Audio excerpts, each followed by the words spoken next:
Hello everybody, we are back once again with NXN. You read the title right. I have played WWE 2K23. 2K very kindly invited me to their headquarters in London, where I got to have a hands-on playthrough, record some footage, and get some impressions. So what were those impressions? Let's get to it. First of all, a big one for a lot of people. I cannot confirm whether this is throughout or whether this is just for Roman Reigns, but Roman Reigns does have a double title entrance on his own without Paul Heyman. One around the waist, one up on the shoulder, does the double hands up. Really nicely done. Hopefully it's across the board, but I cannot confirm that. And while we're on the subject of entrances, there are partial entrances for War Games, very, very similar to how the Elimination Chamber entrances work, where you've got the stage entrance working as normal, the ramp working as normal, but when you get to the ringside area, it then changes to something more bespoke for a War Games match where they look around and then they climb into the ring and then everything kicks off as normal. Speaking of War Games, the weapons system and how that all works, there was a lot to take in on this event, but basically each person, whenever they come down to the ring, excluding the first two, can grab up to 3 weapons underneath the ring and bring them into the ring. They'll basically go under the ring, grab them, and then you get a little prompt, press L1 to grab a weapon and bring it into the ring, and then when you've done that, it'll give you the option to do it again and again until all 6 weapons of the traditional weapon wheel are depleted and all in the ring. But like I said, you can only bring in 3 weapons at a time for each person. As for the War Games match itself, it's a lot of fun, very clean, very chaotic, but with the second ring, you do have space to work, which is nice. That middle area that a lot of people were talking about in terms of the PR talk and how proud they were of that area, there's a metal grate on it, and it kind of works similar to how outside the ring in Hell in a Cell matches work, where there's sort of bespoke moves for those areas. There's DDTs, there's springboard off the rope, kick to the head that Rob Van Dam did. It was a lot of fun. And speaking of fun, like the gameplay element, the counter, like there's so much to talk about in terms of the gameplay. Not anything massively overhauled or anything like that, just the little differences. Well, NXN, what do you mean by the little differences? I mean, it's the tweaks, it's the bells and whistles. The counters are a lot more varied as well. You know, if somebody runs in for a clothesline, then it's not always an arm throw over the shoulder counter. Like, it depends on weight, style, positioning, things like that, which I thought was really nice. But another little touch that they've done is they've kind of tweaked it that you don't need the downed superstars to be exactly in the right horizontal or vertical position to do something like Rob Van Dam's Rolling Thunder. Like, he can go off at an angle and still hit it even after bouncing off the ropes and doing it, which I thought was a nice little, it added a bit of realism to it. And that's what they've gone for here, realism throughout. Everybody feels very weighted. There's a difference between Rob Van Dam and Bobby Lashley. You know, you've got that burst of power from Lashley, whereas Rob Van Dam, obviously more stamina. The stamina system is a lot heavier implemented this time out, where it becomes more obvious as the match goes on that people have been in a fight. The AI have also been massively tweaked in terms of behavior and realism and aggression.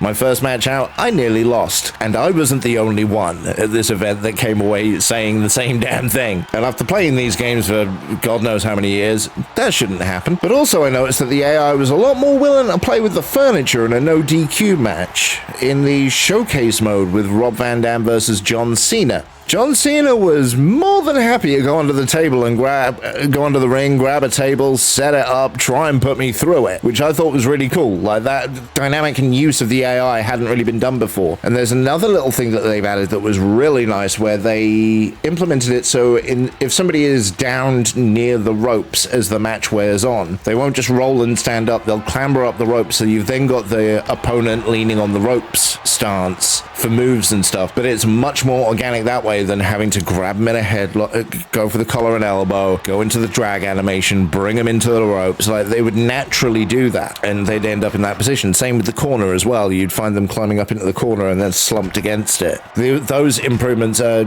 not completely game-changing, but they just add so much to it. And that's, I think, the biggest takeaway of this game. And to be honest, for me personally, that was what I wanted. 2K22 wasn't perfect by any means, but I liked the shell of the game, and I was just like, if you can just tweak it, just fine-tune everything in, then you're going to have gold. And so far, it seems to be that's what they're going for. Little touches as well. There's, instead of just the possum attack of the roll-up, where you could go for the possum pin. They've now added in a sort of possum attack, if you will, where you can attack from the ground, and that attack from the ground can be countered. So just something to bear in mind there. So it was something interesting and another added dynamic to add into things. In terms of the arenas that I got to see the NXT War Games stage setup, which was nice and cool, polished. You've probably seen the screenshots for that. That was nice. The Royal Rumble arena was particularly nice. It was a new arena stage setup with some interesting points where it had a roof on it, but there were slats throughout the building like you get in the baseball stadiums where you could see to the outside. Tron was accurate with the more NXT style, like the cylinder with two side stripes coming out of them. Was generally very impressed. I was also impressed with the Raw one. Now, a lot of people have now seen the Raw stage setup after the Cody Rhodes entrance got displayed, but there's something about it that makes it feel bigger. There's something about it that makes it feel like this big imposing screen, which I thought was a really, really nice touch. More so than on TV, to be honest. I don't quite know how, but that was just the vibe I got. There were also a lot of characters that have obviously had drastic model changes. Obviously, everybody saw the Cody Rhodes and was like, oh boy. Charlotte Flair, her facial especially, is much improved. Some characters did get more love than others, though. I did notice like Bron Breakker didn't look spectacular. There was something sort of fuzzy about the texture on him, but I'm hoping that gets fixed. Again, I was playing an earlier build, so I'm not sure. In terms of like customization and modernization and things that you'd expect, the newer, more custom nameplates for those who have them are all in that I saw. Bobby Lashley had his Almighty with the gold aura come out. Rhea Ripley had the Judgment Day with the purple smoke.